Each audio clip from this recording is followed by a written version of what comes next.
मंजिल हमेशा दूर नजर आती है और रास्ते कठिन। बस एक बार चलना शुरू कर दें, वही कठिन रास्ते उम्मीदों भरे नजर आते हैं। साथियों नमस्कार, मैं आर एस खरे अपने चैनल मातु पित्त ज्योतिष ज्ञान के माध्यम से आप सभी दर्शकों का हार्दिक अभिनंदन स्वागत करता हूं।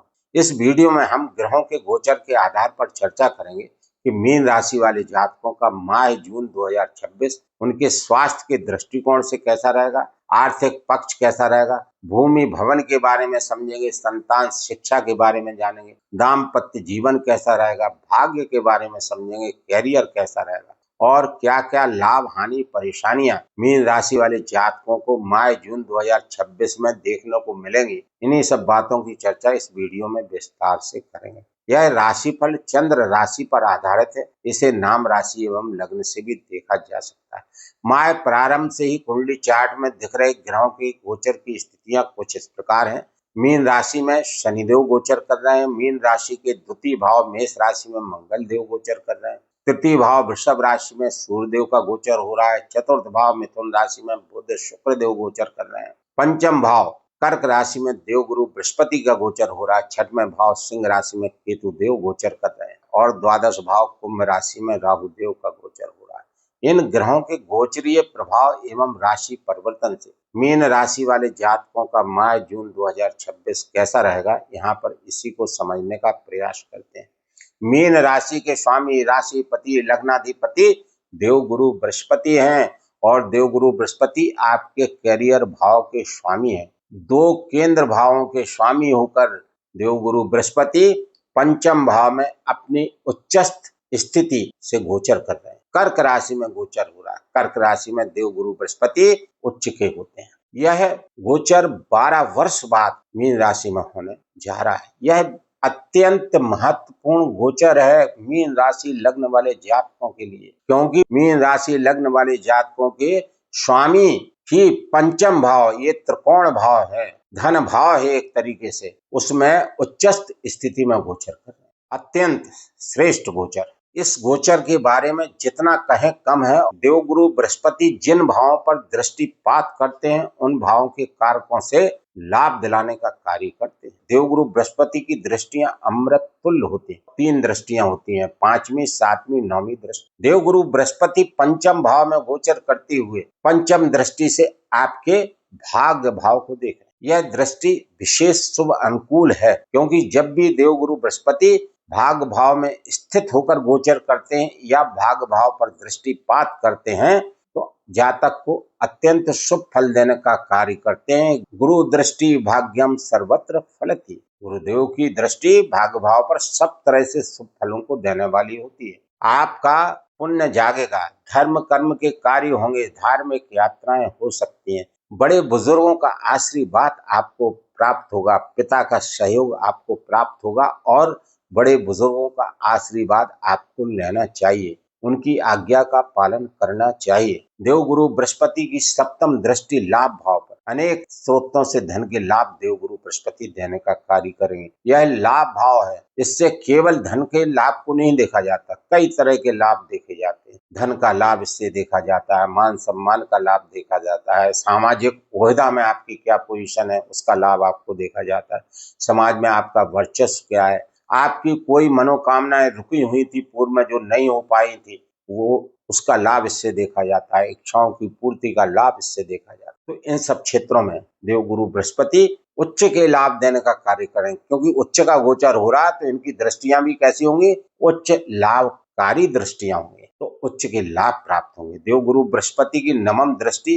मीन राशि पर, आप पर, स्वयं आप पर, और देवगुरु बृहस्पति क्या है, ज्ञान के कारक हैं। धन धर्म ज्ञान मान सम्मान नौकरी विवाह संतान एवं पूर्ण उत्थान के कारक हैं और अपने घर को स्वयं नवम शुभ दृष्टि से देख रहे हैं। तो एक शब्द में कहें तो आपका पूर्ण उत्थान करने का कार्य देवगुरु बृहस्पति निश्चित रूप से करेंगे। देवगुरु बृहस्पति की नवम शुभ दृष्टि शनिदेव पर, और शनिदेव की 7.5 का सेकंड स्पेल मीन राशि वाले जातकों पर चल रहा है, लेकिन देवगुरु बृहस्पति कर्क राशि में गोचर कर रहे हैं, त्रिकोण भाव में गोचर कर रहे हैं। कर्क राशि जल तत्व की राशि है और शनिदेव महाराज मीन राशि में गोचर कर रहे हैं और मीन राशि भी जल तत्व की राशि है। अतः देव गुरु बृहस्पति जल में स्थित होकर गोचर करते हुए जल में स्थित शनिदेव को अपने नमम शुभ दृष्टि से देखेंगे तो अत्यंत शुभ फल शनिदेव से दिलाने का कार्य करेंगे, क्योंकि जल कैसा होता है, ठंडा होता है, कूल होता है। तो दोनों ग्रह जब जल में समाधि लगाते हुए गोचर कर रहे हैं और देव गुरु बृहस्पति शनिदेव के शुभत्व को बढ़ाएंगे तो शनिदेव से अच्छे लाभ प्राप्त होंगे। शनिदेव वैसे भी रेवती नक्षत्र में गोचर कर रहे हैं। रेवती नक्षत्र शनिदेव का जन्म नक्षत्र है। तो जब भी शनिदेव रेवती नक्षत्र में गोचर करते हैं अत्यंत शुभ फल देने का कार्य करते हैं, और दें भी क्यों नहीं, जो इनका स्वयं का जन्म नक्षत्र है। तो रेवती में शनिदेव अत्यंत शुभ फलकारक होते हैं। यह रेवती नक्षत्र विष्णु भगवान को अति प्रिय है और मृदु नक्षत्र है, सुख समृद्धा का नक्षत्र है। तो जब भी देवगुरु बृहस्पति पुनर्वसु पुष्य नक्षत्र से गोचर करते हुए रेवती नक्षत्र से गोचर कर रहे शनिदेव को नवम शुभ दृष्टि से देखेंगे तो यकीन मानिए शनिदेव के शुभ फल आपको प्राप्त होंगे, जब तक कि देवगुरु बृहस्पति की नवम शुभ दृष्टि शनिदेव पर रहेगी और शनिदेव रेवती नक्षत्र से गोचर करते रहेंगे। शनिदेव लाभ भाव के और द्वादश भाव के स्वामी। तो यहाँ पर यदि शनिदेव से लाभ चाहिए तो आपको शनिदेव के नियमों का पालन करना पड़ेगा। शनिदेव कर्म, न्याय और अनुशासन के कारक ग्रह हैं, कर्म फलदाता है, न्याय के देवता हैं। तो आपको अपने कैरियर में निहायत ईमानदारी से कठिन परिश्रम करना है, शुद्ध सात्विकता रखना है, आपका आहार शुद्ध सात्विक हो, आपकी भावना दूसरे लोगों के प्रति उदार हो और परोपकार की भावना। यह सब चीजें यदि आपके अंदर हुई तो शनिदेव के आप कृपा पात्र बने रहेंगे और शनि के 7.5 के दुष्प्रभाव से बचे रहें। यहाँ पर मैं अपने प्रिय दर्शकों से विनम्र अनुरोध करता हूँ कि वीडियो में मेरे द्वारा अब तक दी गई जानकारी यदि आपको अच्छी लगी हो तो चैनल को अवश्य सब्सक्राइब करें, कमेंट्स में जय श्री राम, जय जय हनुमान लिखना ना भूलें और चैनल को लाइक और शेयर भी करते रहें। द्वितीय भाव के स्वामी मंगल देव है और मंगल देव भाग भाव के स्वामी है। धनेश भाग्येश होकर मंगल देव धन भाव में गोचर कर रहे हैं। धनेश का धन भाव में गोचर होने का मतलब आर्थिक पक्ष मजबूत होना, धन का संचय होना, धन की प्राप्ति हो। लेकिन मंगल चूंकि एग्रेसिव प्लेनेट है, अग्नि तत्व के ग्रह हैं, वाणी भाव में बैठे हैं, तो आपकी वाणी कैसी होना चाहिए, अच्छी होना चाहिए। अपने स्वास्थ्य का ध्यान रखें, खान पान का ध्यान रखें, क्योंकि शनि देव की 7.5 का द्वितीय चरण चल रहा और राहु देव द्वादश भाव में गोचर कर रहे हैं।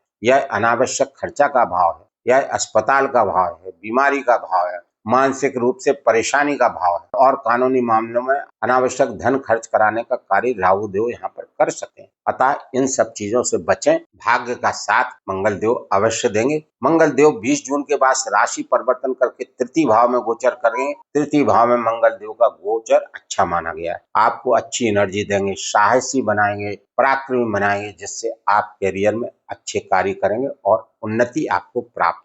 शुक्र देव तृतीय भाव के स्वामी है और अष्टम भाव के स्वामी है। तृतीय भाव सोशल मीडिया का भाव है, छोटी छोटी यात्राओं का भाव है और इसको सोशल मीडिया से देखते हैं, टीवी सीरियल से देखते हैं। तो इन सब क्षेत्रों में शुक्रदेव लाभ देने का कार्य करेंगे। जो मीन राशि वाले जातक टीवी सीरियल से काम कर रहे हैं, फिल्म जगत से काम कर रहे हैं, शुक्र की चीजों से काम कर रहे हैं, भोग विलासता की चीजों से काम कर रहे हैं, सौंदर्य प्रसाधन की चीजों से काम कर रहे हैं, ज्वेलरी से काम कर रहे हैं, गृह सज्जा के कार्यों से काम कर रहे हैं, उन सबको शुक्रदेव इस गोचर में अच्छे लाभ देने का कार्य करेंगे। और बुध के साथ युति बनाते हुए शुक्रदेव लक्ष्मी नारायण योग भी बना रहे हैं। यह योग ज्योतिष में अत्यंत शुभ योग माना गया है, क्योंकि बुध बुद्धि के कारक है, शुक्रदेव प्रेम, सौंदर्य और आकर्षण के कारक हैं, भौतिक सुख सुविधाओं के कारक हैं। तो बुध और शुक्र के प्रभाव से आपको इन सब क्षेत्रों में सफलता मिलेगी, उन्नति प्राप्त होगी और आपका जीवन भोग विलासता पूर्ण रहेगा। आपके सुख संसाधन बढ़ेंगे। शुक्रदेव 8 जून को राशि परिवर्तन करेंगे और पंचम भाव में गोचर करेंगे और यहाँ पर भोग विलासता की चीजों से लाभान्वित होंगे, जैसा कि मैंने पूर्व में बताया। बुध देव चतुर्थ भाव में गोचर कर रहे हैं और चतुर्थ भाव में गोचर करते हुए भूमि भवन के कार्यों से लाभ प्राप्त कराएंगे। पारिवारिक सुख अच्छा रहेगा, मानसिक सुख अच्छा रहेगा, क्योंकि बुध देव केंद्र भाव में अपनी स्वराशि मिथुन में गोचर कर रहे हैं और पंच महापुरुष नामक राजयोगों में से भद्र महापुरुष राजयोग बना रहे हैं। इस राजयोग के बनने से आपको भूमि भवन के कार्यों से अत्यंत लाभ होंगे, कैरियर आपका अच्छा रहेगा और आपको धन की प्राप्ति होती रहेगी और अनेक तरह से आपको सम्मान की प्राप्ति होगी, रोजगार से लाभ होगा, दाम्पत्य जीवन सुखी रहेगा, पारिवारिक सुख आपको प्राप्त होगा। बुध देव 22 जून को राशि परिवर्तन करेंगे, पंचम भाव में बैठ जाएंगे, जहां शुक्र देव के साथ में गज लक्ष्मी योग बनाएंगे। यह गज लक्ष्मी योग आपको हर तरह से कई स्रोतों से धन के लाभ कराएगा, समाज में आपका वर्चस्व बढ़ेगा और हर तरह से आपके लाभ के योग बनेंगे। यहाँ पर बुध देव भी गुरु के साथ में युति बनाकर कला निधि योग बनाएंगे 22 जून से। इस कला निधि योग से आपकी बुद्धि अच्छी चलेगी, बुद्धि कौशल का विकास होगा और आपके थॉट्स अच्छे आएंगे, जिससे आप स्मार्ट वर्क करते हुए कैरियर में उन्नति करेंगे, रोजगार के कार्य में आपका विस्तार होगा। राहु देव द्वादश भाव में गोचर करते हुए आपका अनावश्यक धन खर्च करा सकते हैं, लेकिन विदेश यात्रा के योग बनाते हैं और विदेश से लाभ के योग भी राहु देव द्वादश भाव में बनाएंगे। लेकिन कानूनी मामले में अनावश्यक आप फंस सकते हैं और अनावश्यक धन खर्च हो सकता है, अतः आप वाणी और व्यवहार में संयम रखें। कुल मिलाकर मीन राशि वाले जातकों का ग्रह गोचर बेहद शुभ एवं अनुकूल बना हुआ है। फिर भी उपाय के तौर पर प्रातःकाल सूर्य देव को जल अर्घ्य देना ना भूलें और सूर्य देव का बीज मंत्र ओम घृणी सूर्याय नमः का मंत्र जाप प्रतिदिन 108 बार करते रहें। चूंकि शनि देव की 7.5 का आप पर प्रभाव है, अतः हनुमान चालीसा का पाठ प्रतिदिन अधिक से अधिक बार करते रहें और प्रतिदिन शनि देव का बीज मंत्र ओम प्राम प्रेम प्रौम सह शनि नमः मंत्र का जाप 108 बार करते रहें और प्रत्येक शनिवार को सूर्यास्त के बाद पीपल के वृक्ष के समीप सरसों के तेल का दीपक जलावें और शिव पिंडी पर जल और दूध से अभिषेक करते रहें और ओम नमः शिवाय मंत्र का जाप प्रतिदिन अधिक से अधिक बार करते रहें और गाय को मीठी रोटी खिलाएं। बताए गए इन सभी उपायों को यदि मीन राशि वाले जातक करते रहेंगे तो मीन राशि वाले जातकों का माह जून 2026 और अधिक शुभ एवं अनुकूल व्यतीत होगा। प्रिय दर्शकों, इस वीडियो में मेरे द्वारा दी गई जानकारी यदि आपको अच्छी लगी हो तो चैनल को लाइक, सब्सक्राइब एवं शेयर करना न भूलें। धन्यवाद।